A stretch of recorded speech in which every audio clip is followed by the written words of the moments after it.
Humano Derecho Radio Estación presenta. El auténtico pensar, como el vivir, es tarea que se aprende. Quien aprende debe dialogar con aquellos que han pensado previamente, recorrer sus itinerarios, seguir sus rutas y estelas, consultar sus bitácoras. Solo así se podrá llegar a conocidos y seguros puertos. Desde aquí, si decide arriesgarse, debe iniciar sus propias travesías, explorando lo desconocido, sin otra cartografía que la aprendida disciplina del pensar.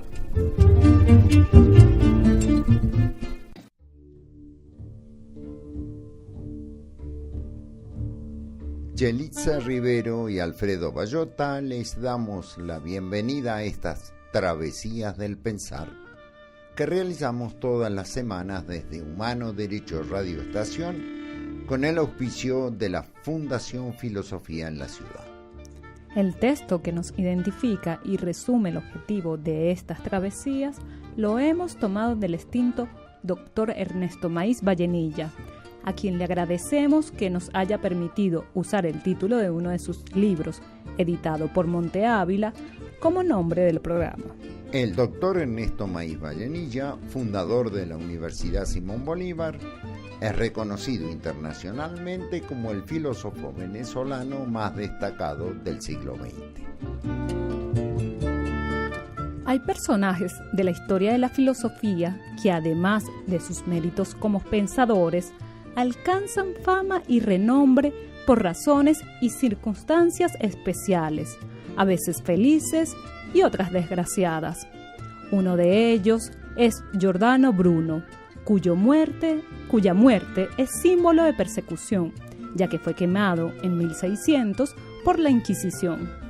Giordano Bruno fue un pensador que sufrió martirio por sus convicciones, por la libertad filosófica, por el derecho que todos tenemos a pensar en la medida que nuestro interés y capacidad nos lo permitan, sin que un gobierno, una religión, una ideología o un tirano nos lo impidan, aunque muchas veces haya que pagar un precio muy alto por esa libertad, como la tortura y hasta la muerte, como fue el caso de Giordano Bruno. Giordano Bruno es otro ejemplo de que la vida de los filósofos muy pocas veces ha sido tan apacible como la gente puede pensar. No lo fue en Sócrates, condenado a muerte, ni Platón, vendido como esclavo, ni Aristóteles, que tuvo que huir de Atenas, ni Cicerón, mancillado después de muerto, ni Séneca, mandado a suicidarse por su discípulo, ni en Tomás Moro, ejecutado por su amigo, ni en Giordano Bruno, quemado en la hoguera. Aunque hemos de reconocer, no fue quemado por la Inquisición, sino que la Inquisición lo acusó de herejía y las autoridades civiles se encargaron de ejecutarlo en el Campo di Fiori, donde hoy se yergue una estatua que le rinde homenaje. En el siglo XXI, en muchos lugares, volvemos a encontrar casos como los de Giordano Bruno, en los que unos pocos mueren de pie por sus ideas y muchos viven de rodillas por no tenerlas. Podemos hoy recordar la vida y obra de este napolitano, nacido en 1548, aunque no nació realmente en Nápoles, sino en la cercana Nola, y por eso se hacía llamar el Nolano. Pero ninguna ciudad, ningún país lograron contener a quien fue uno de los espíritus más inquietos e indómitos de la Europa del siglo XVI. Por ese entonces, el reino de Nápoles pertenecía a España y su padre, Giordano Bruno, era un militar del ejército español. Su madre fue Fraulisa Savolino y el nombre del bautismo fue Filipo. A los 18 años entró en la orden de los predicadores, más conocidos como dominicos, y cambió su nombre a Giordano, siendo ordenado sacerdote en 1572 y doctor en teología en 1575, con estudios en la filosofía de Aristóteles y la teología de Tomás de Aquino, de la misma orden religiosa. Mientras realizaba sus estudios de teología, Bruno leyó extensamente los autores clásicos y también los coetáneos, entre ellos los del humanista holandés Erasmo de Rotterdam, prohibidos por la Iglesia, y empezó a abrigar dudas sobre algunas de las doctrinas de la Iglesia Católica que lo llevaron a omitir algunas opiniones poco ortodoxas. También se interesó por la emergente literatura científica de su época, desde los alquimistas hasta la nueva astronomía de Copérnico. ¿Cómo cuáles? Como no querer tener imágenes de santos en su celda, sino solo un crucifijo, con gestos que podrían considerarse sospechosos de protestantismo. También tenía una concepción materialista de la realidad y que todos los objetos se componen de átomos y no aceptaba diferencia entre materia y espíritu, y por tanto tampoco la transmutación del pan en carne y el vino en sangre en la Eucaristía católica, lo que a sus ojos era toda una falsedad. También promovía la lectura de libros más interesantes que los de la vida de la Virgen María y adoptaba posiciones cercanas a la herejía arriana. ¿En qué consistía el arrianismo? ¿Era importante? La principal divergencia de los arrianos con lo que luego sería la ortodoxia es que los arrianos no creían en la Trinidad y que opinaban que Cristo fue engendrado por Dios Padre, lo mismo que el Espíritu Santo. El arrianismo fue condenado tan pronto como el 325 en el Concilio de Nicea. Pero los visigodos, los ostrogodos, los vándalos y los burgundios se convirtieron al cristianismo arriano. Los godos reinaron en España hasta la llegada de los árabes y recién se convirtieron al catolicismo con el rey Recaredo a mediados del año 500. Volviendo a Bruno, el resultado de sus irregularidades fue que en 1576 sus superiores le iniciaron un proceso por herejía, que incluyó 130 acusaciones, pero huyó antes de ser arrestado, iniciando un largo periplo que lo llevaría a recorrer media Europa. Primero estuvo por Génova, luego Savona, Turín, Venecia, Padua, Lyon. En 1579 pasó a Ginebra, donde fue recibido por el marqués de Vico, un calvinista de origen napolitano. Allí abandonó definitivamente los hábitos religiosos y se hizo calvinista. Se inscribió en la universidad, pero poco después publicó un ataque contra Antoine de Lafayette, un célebre profesor, y en ese ataque expuso 20 errores cometidos por el maestro en sus lecciones, por lo que fue arrestado. Tan pronto como pudo, abandonó Ginebra para pasar 2 años en Toulouse enseñando a Aristóteles. En Toulouse se había fundado la vieja orden dominica y en Toulouse se guardan los restos de Tomás de Aquino. De Toulouse pasó a París, donde obtuvo el favor de Enrique III. Dio cursos y publicó sus primeras obras en 1582. De París pasó a Inglaterra, acompañando al embajador francés, el marqués de Montpensier, donde estuvo hasta 1585. Y en Londres publicó algunos de sus escritos más famosos. Durante su estancia en Inglaterra, también enseñó en Oxford los lineamientos de la nueva cosmología copernicana, lo que, por supuesto, generó muchas discusiones y controversias que lo llevaron a tener que abandonar la universidad. Pero antes de seguir a Giordano Bruno en sus andanzas, tengo una pregunta. ¿Cuál es? Me pregunto cómo hacía un fraile renegado a mediados del siglo XVI para poder moverse tanto, de un lugar a otro, porque viajar por media Europa no era fácil ni barato, y además poder conectarse con lo más granado de los lugares que visitaba. Tenía mucho dinero.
Escuchamos una danza española del Renacimiento.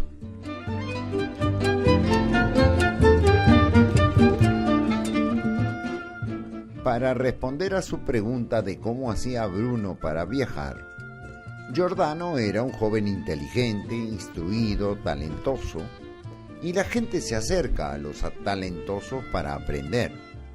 Además, había estudiado filosofía, un saber de los más respetados, y se ganaba la vida como profesor en las universidades de las ciudades en que visitaba, como tutor o como docente privado. Un filósofo joven talentoso en esta Venezuela socialista no hubiera llegado a la zona de Petare desde Catia. Y si hay algo que parece que la gente de dinero aquí no necesita es saber, y por eso nadie ayuda a los filósofos. Añoró el Renacimiento, cuando los burgueses querían saber. Pero además, Bruno había desarrollado un saber muy valioso en la época y que sigue siendo valioso hoy, aunque no tanto. El arte de la memoria. En tiempos sin libros, sin forma de tomar apuntes, sin manera de registrar lo dicho por otros, la memoria era más que importante y las formas de incentivar su uso eran un artículo de primera necesidad intelectual, por así decirlo. Eso se entiende, pero usted dice que sigue siendo importante hoy en día, y no parece que lo fuera, porque hay libros, apuntes, internet, computadoras, discos duros, teléfonos inteligentes, y por eso nadie se ocupa de eso hoy en día. Sin embargo, cuando uno se siente a conversar, la plática se torna interesante si uno guarda muchas cosas en la memoria y puede aportarlas enriqueciendo la conversa. Sin memoria, las charlas se hacen pobres y reducidas como las que uno escucha habitualmente, que carecen de contenido. Basta escuchar los discursos de nuestros dirigentes, son una repetición permanente de las mismas cosas que son las poquitas de las que se acuerdan. No solo esto, si alguien sabe y se acuerda de muchas cosas, la gente lo deja hablando solo, porque no puede seguirlo, lo califica de pedante, porque no repite una y otra vez lo mismo. Puede que por eso nos pasamos cometiendo los mismos errores, porque no tenemos memoria. Y como dice el pensador mexicano Jorge Castañeda, nuestros dirigentes sean personajes simples y simplistas, ignorantes, rústicos, irreverentes, hasta insolentes, sin ideologías, autoritarios, pero que pueda apelar a los peores sentimientos de la gente. Los ejemplos sobran. Y Bruno era muy bueno en esto, en este menester de la memoria, porque en 1571, con 23 años y siendo todavía un estudiante, ni siquiera sacerdote, entre los dominicos, fue llevado ante el Papa Pío V para exponer un sistema mnemotécnico que había desarrollado y que ya gozaba de prestigio. De manera que era un experto en una disciplina muy cotizada en la época, que formaba parte de las cualidades fundamentales para las relaciones sociales, como es la memoria. Y esta experticia lo llevó a estudiar también los mecanismos de la mente, cómo organizar los pensamientos para recordarlos mejor, apoyado en lo que se llamaba por esa época el arte lulliano, por derivar de Ramón Llull del siglo XIII, y los saberes propios también de los alquimistas y de las sectas herméticas de la época con los que Bruno también se relacionó. Por lo que podemos decir que Giordano Bruno no era un vulgar fraile renegado, como dije antes, sino una persona con saberes y conocimientos valiosos para muchos, que eran los de John Kepler, Robert Fludd y su teatro de la memoria, que se relaciona con el teatro El Globo de Shakespeare, el sistema de Giulio Camillo o el de Campanella. En 1586, Giordano Bruno regresó a París y sostuvo una violenta discusión en contra de Aristóteles, cuya obra conocía bien por haberla enseñado. El tumulto fue tal que se vio obligado a huir a Marburgo, donde volvió a tener una polémica a causa de la cual lo echaron casi a golpes, y se refugió en Wittenberg, donde enseñaba lógica y se hizo luterano. No podemos dejar de señalar el hecho de que alguien tenga que huir de una ciudad por una discusión filosófica como las que tuvo Bruno, cuando hoy estos temas están tan alejados del conocimiento e interés general. No fue casualidad que en el Renacimiento produjera obras que todavía admiramos. En 1590 llegó a Frankfurt, que ya entonces era un centro internacional del comercio de libros, y allí publicó sus poemas latinos y las más importantes de sus obras, como los diálogos italianos. Estando en Frankfurt, recibe la invitación de Giovanni Mocenigo, un noble veneciano, para que sea su tutor en su casa, y allí marchó Bruno. Pero al poco tiempo de llegar a Venecia, su patrón, Mocenigo, lo denuncia a la Inquisición, que lo pone preso en 1592. Y en 1593 es llevado a Roma y se inicia un juicio que duró varios años. La tradición refiere que el proceso a Bruno se centró en su aceptación y defensa del sistema copernicano, que hacía al Sol el centro del sistema planetario y ponía a la Tierra a girar en su entorno. Y por lo mismo fue también sometido a juicio Galileo Galilei. Los registros de las actuaciones no se han conservado completos, pero varios documentos se han publicado y es evidente que este no fue el único problema en cuestión, sino que las acusaciones incluían una larga serie de opiniones filosóficas y teológicas, blasfemas y violaciones a la disciplina. Giordano Bruno, al comienzo del juicio, tuvo algunas vacilaciones acerca de su retractación, pero rápidamente se afirmó en sus opiniones filosóficas y las sostuvo durante casi 7 años de discusiones. En febrero de 1600 fue sentenciado a muerte y quemado en el campo de Fiori, lugar donde en el siglo XIX se le erigió un monumento.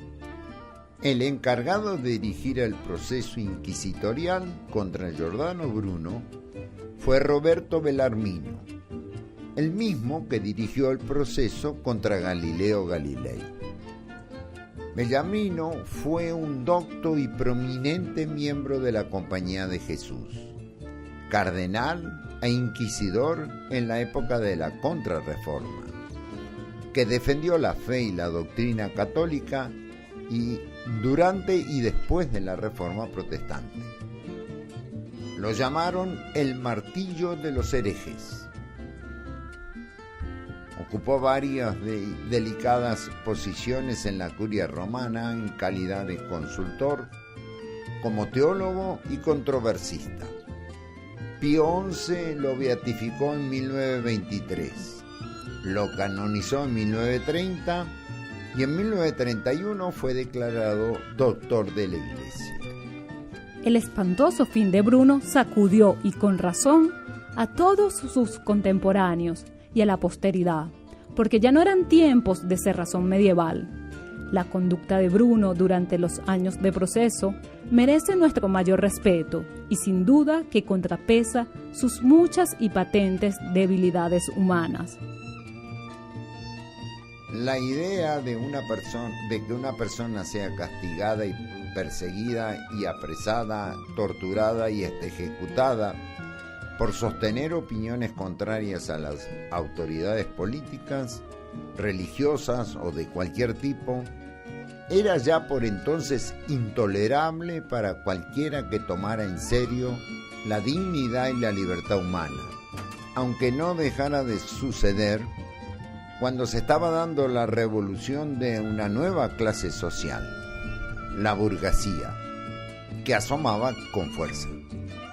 Lamentablemente, luego que durante los siglos XVIII y XIX las ideas de la modernidad lucharon contra estas autoritarias manifestaciones de poder, el siglo XX vio resurgir en Europa estas prácticas represivas, que alguna vez se pensaron abandonadas para siempre, y en el siglo XXI se hicieron presente en la que una vez se llamó esta tierra de gracia.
Escuchamos a Andrés Segovia en Guárdame esas vacas, de Luis de Narváez, coetáneo de Giordano Bruno, y que el guitarrista español interpretó cuando tenía 86 años en un concierto ofrecido en la Casa Blanca. Estamos en Humano Derecho Radio Estación, realizando nuestras semanales travesías del pensar, un encuentro con los grandes temas de la filosofía, con la obra de los grandes pensadores, con las ideas que han moldeado nuestra cultura y nos han hecho los seres humanos que hoy somos en Occidente. Nos gustaría tener sus comentarios, sus preguntas, sus sugerencias, así como sus contribuciones para el sostenimiento de nuestro programa, para lo que pueden contactarnos en travesíasdelpensar@gmail.com. Se pueden escuchar nuestros programas anteriores en YouTube. Humano Derecho, Travesías del Pensar. En la travesía de hoy estamos recordando la vida y las ideas de Giordano Bruno, quien ocupa un lugar preponderante en la historia y que fue quemado en el año 1600 por no aceptar retractarse de sus posiciones ante la Inquisición. Los escritos que nos legó Giordano Bruno son numerosos, con contenido muy diverso. Hay una serie de obras italianas que publicó en vida, que incluyen una comedia, varios tratados satíricos, diálogos filosóficos, escritos con un estilo un tanto barroco y hasta oscuro.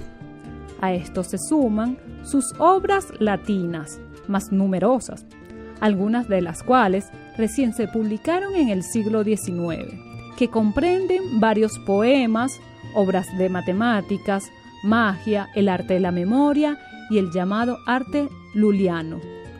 El arte de la memoria, que vimos es una parte de la retórica, es sin duda una experticia de gran aplicación práctica. Como mencionamos, tener una buena memoria es fundamental para disponer rápidamente de la información y el conocimiento requerido, tanto para el ejercicio profesional como para las conversaciones, disputas, discusiones. Y esto lo vemos claramente hoy en día, en que la gente no ejercita la memoria y en las charlas siempre se habla de lo mismo, las 4 cosas que recuerda o que sabe. El arte luliano, llamado en honor a su creador, el alquimista mallorquí Ramon Llull del siglo XIII, era un esquema general del razonamiento, basado en términos simples, a partir de los cuales se podía obtener todos los conocimientos mediante reglas de combinación, y que diseñó para tratar de convencer a los musulmanes del error de sus creencias. El método sería luego retomado y desarrollado por Gottfried Leibniz en el siglo XVII. Y a partir de él se originó la moderna lógica simbólica, que es la idea fundacional de las máquinas de calcular y luego de las computadoras. Leibniz mismo inventó varias calculadoras muy eficientes en el siglo XVII. Hemos de decir que para Giordano Bruno, estos temas, el arte de la memoria y el arte luliano, no eran su preocupación central, sino solo una herramienta de curiosidad intelectual, pero fue uno de los instrumentos de su éxito como tutor y docente. Aunque no es mucho lo que se ha estudiado de la obra de Giordano, en estos aspectos cabe mencionar para los interesados la obra de Franz Jade, autora de El arte de la memoria y Bruno, y la ciencia hermética. Antes de referirnos a algunas de las tesis de Bruno, digamos que en términos generales, sus trabajos son una combinación de influencias literarias, gramáticas y filosóficas tradicionales, escolásticas, con aportes de indudable originalidad y audacia intelectual. Bruno mezclaba los conocimientos con sus creencias y después hacía especulaciones, y aunque puede considerarse también un científico, no lo era con el perfil que hoy entendemos la actividad científica. Hoy en día creemos que científico es solo aquel que observa y analiza con instrumentos aquello que ve, pero antes no era así. Muchos, incluidos Galileo, Kepler y hasta Newton, incluían todo tipo de teorías, hasta de las ciencias ocultas, en sus especulaciones. Así, por ejemplo, su obra Eroichi Furori, El furor heroico, es una serie de diálogos con numerosos poemas y recitados incluidos, en el que Bruno presenta muchas de sus doctrinas éticas y su teoría del amor. Este trabajo debe mucho a Marsilio Ficino, quien fue el gran renovador de la corriente platónica en el Renacimiento y traductor de la obra de Platón y también muchas e importantes de alquimia. En una variación libre del tratamiento del amor que hace Platón en su diálogo El banquete, Bruno opone al amor vulgar el amor heroico, que produce un frenesí que conduce al alma en un ascenso gradual hasta alcanzar el amor a Dios. Claro, esta unión con Dios no se alcanza en esta vida, por lo que el amor heroico es, en definitiva, un tormento. A pesar de ser un tormento, de este amor heroico a Dios se deriva una nobleza y una dignidad propia de la meta que se aspira, como dice Platón. No se puede negar que la concepción del amor heroico está acompañado de un sufrimiento en la vida presente que distingue la propuesta de Bruno de otros autores coetáneos y anteriores. Las ideas de Bruno en este sentido coinciden con el desarrollo que más tarde, en el siglo siguiente, Baruch Spinoza dará a su propuesta del amor intelectual a Dios. Y también en otros temas se nota esta influencia.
Escuchamos un grupo de melodías del Renacimiento. En el diálogo de la causa principio e uno, Giordano Bruno discute algunas de sus ideas metafísicas básicas, en las que muestra una radical originalidad. Digamos, como antecedente, que la noción aristotélica prevaleciente daba como respuesta a la pregunta por lo real, que es una de las preguntas propias de la metafísica, a la sustancia, que son las cosas individuales. Las cosas individuales son sustancias. Lo real y lo distintivo de lo real es que no cambia, es que siempre lo mismo. Sin embargo, uno observa que las cosas individuales cambian, envejecen, se modifican. Sin ir más lejos, nuestra mesa de trabajo estaba pintada de blanco y ahora es marrón. Loisa está más delgada y usted se cortó el pelo. Pero sigo siendo Yelixa, con el cabello corto o largo. Loisa sigue siendo Loisa, más delgada o más gordita. Y la mesa, aunque cambie de color, es la misma mesa. Lo que han cambiado son algunas características como el color, el largo de su pelo o los kilos más o menos. Estas características, que pueden estar o no estar, que cambian, son las que Aristóteles llama accidentes de la sustancia, algunos más y otros menos permanentes, pero no son la sustancia. De manera que, según Aristóteles, hay sustancias, las múltiples y diversas cosas particulares que percibimos por los sentidos, que no cambian, y sus accidentes, que son atributos, características de la sustancia, que son las que se modifican y explican la mayoría de los cambios que percibimos. Bruno enseñó estas propuestas durante años, pero ¿coincide con ellas? No. Bruno parte de la noción que Dios debe ser considerado la única sustancia. Es decir, frente a lo que sostiene la tradición aristotélica de que hay múltiples sustancias, cada una de las cosas que percibimos, Bruno sostiene que hay una única realidad, y esa realidad, esa única sustancia, es Dios. ¿Y qué son entonces las cosas que percibimos, incluyéndonos a nosotros mismos? Para Bruno, los objetos particulares no son sustancias, sino accidentes de esa única sustancia que es Dios. Todo lo que percibimos, incluso nosotros, somos manifestaciones pasajeras, temporales de la única sustancia divina. Esta tesis se parece mucho a la que, mediados del siglo XVII, va a desarrollar en forma magistral e insuperable Benedicto Spinoza, el pensador holandés de origen hispano-portugués, que también fuera excomulgado por los miembros de su religión, la judía, lo que muestra que la persecución del pensamiento libre no era una exclusividad del catolicismo. Usted escribió un artículo sobre esto en la revista Episteme, que se encuentra en internet.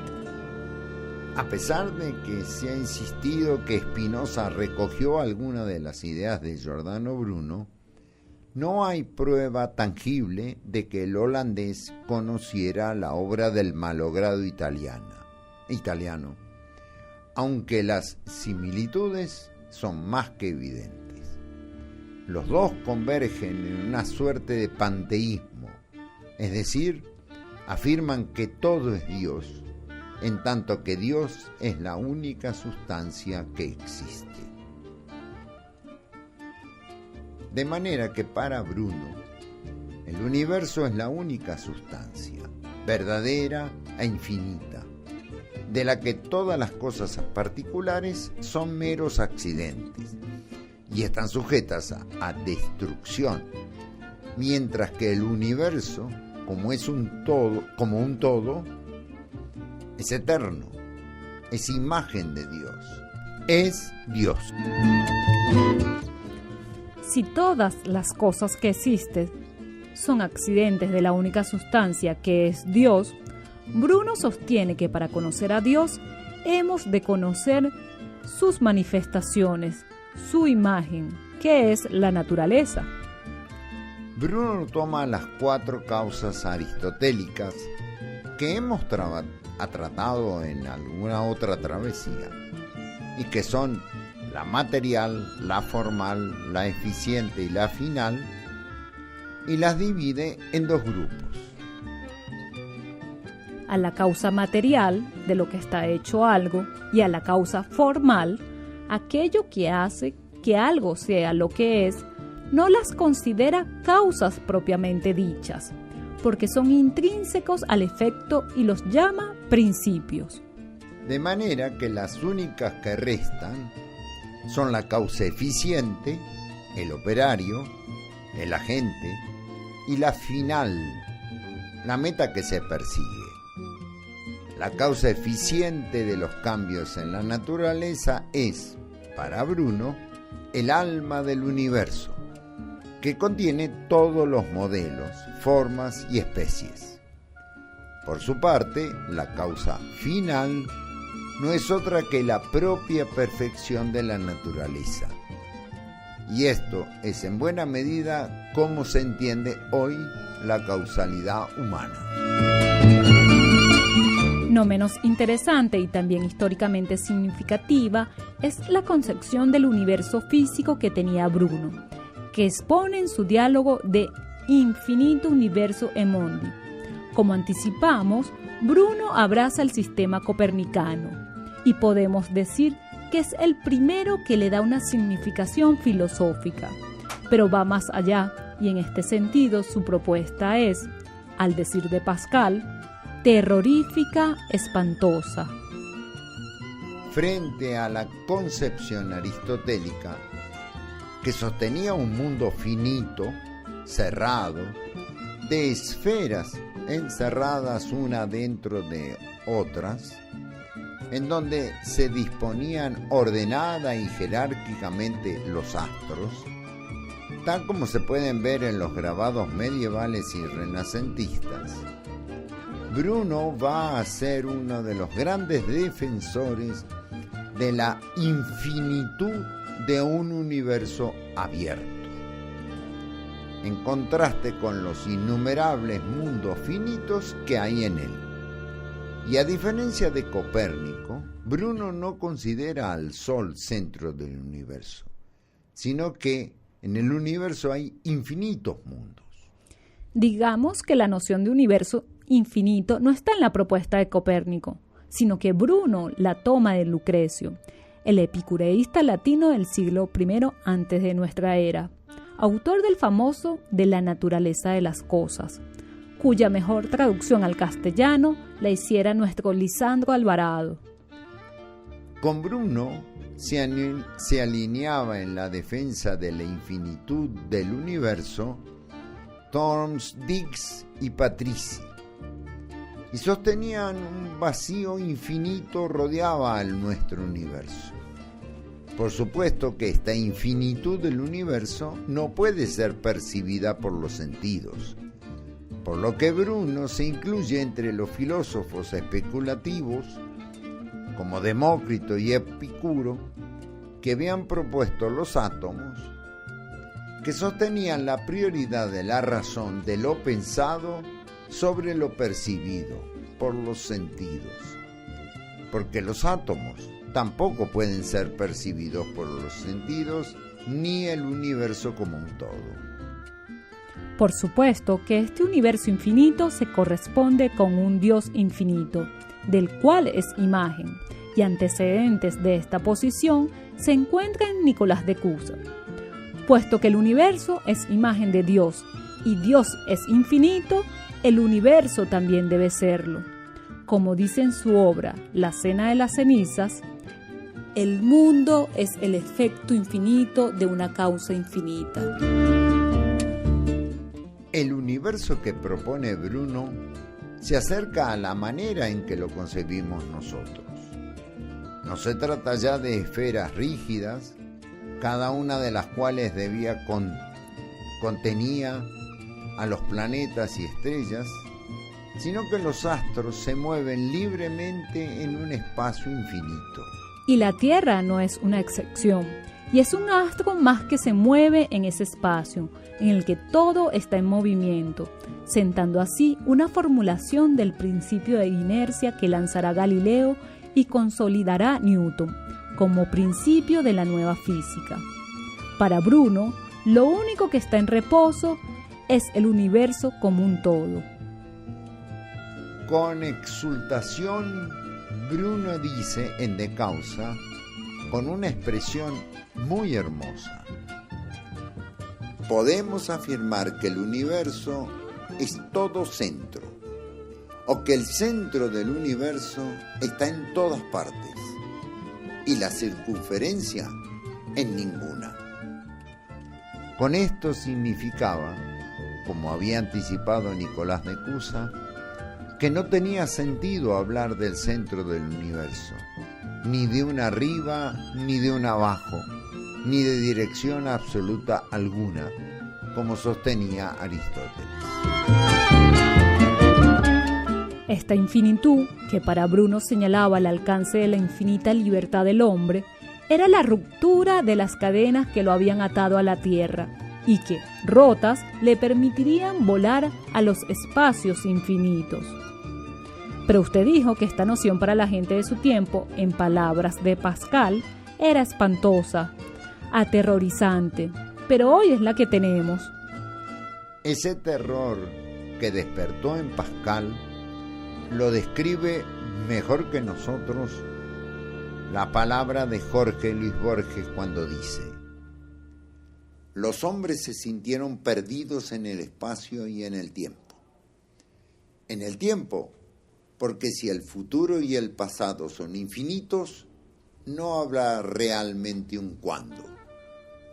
En el espacio, porque si todo ser equidista del infinito y de lo infinitesimal, tampoco habrá un dónde. Nadie está en algún día, en algún lugar. Nadie sabe el tamaño de su cara. La cosmología de Bruno es sugestiva. En muchos aspectos anticipa la concepción del universo que sería desarrollada por la nueva física, que nacería con Galileo y que leyó sus trabajos. Bruno fue el primer filósofo que adoptó abiertamente el sistema copernicano y también fue el primero que descartó audazmente concepciones aceptadas en la época, como la diferencia entre astros celestiales y la Tierra, y una visión jerárquica de la naturaleza tal como se daban en las esferas celestes. Pero también hemos de aclarar que Bruno no fue un fundador, fue un precursor. La extensión de su influencia es difícil de estimar, porque fue prohibida la lectura de su obra y aún entre los protestantes la circulación de sus libros fue limitada. En muchos aspectos quedó adherido a concepciones aristotélicas. Tampoco alcanzó a prever el papel que jugarían las matemáticas y la experimentación en la nueva física. Pero fue un precursor que pagó con su vida anunciar las nuevas ideas que otros darían forma y desarrollo. Citamos nuevamente que en la esfera de Pascal, Jorge Luis Borges dice: en el Renacimiento la humanidad creyó haber alcanzado la edad viril, y así lo declaró por la boca de Bruno, Campanella y Bacon. No es poca cosa.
escuchamos Din Diri Din, un anónimo renacentista. Realizamos Travesías del Pensar desde Humano Derecho Radioestación, con el auspicio de la Fundación Filosofía en la Ciudad. La cortina musical es el merengue aguinaldoso de David Carpio, interpretado por el grupo Arcano. Este programa se emite los jueves a las 8 p.m. y se repite los sábados a las 2 p.m. y los jueves a las 11 a.m. hora venezolana. Con gusto recibiremos sus comentarios, sugerencias en travesíasdelpensar@gmail.com, así como su oferta de colaboración para el sostenimiento del programa. La tripulación de la travesía de hoy fuimos Alfredo Bayota y Yelixa Rivero. La hoja de ruta la diseñó Alfredo Bayota. El piloto de la nave fue Loisa Urbina. Fue una presentación de la Fundación Filosofía en la Ciudad. Que tengamos una buena semana.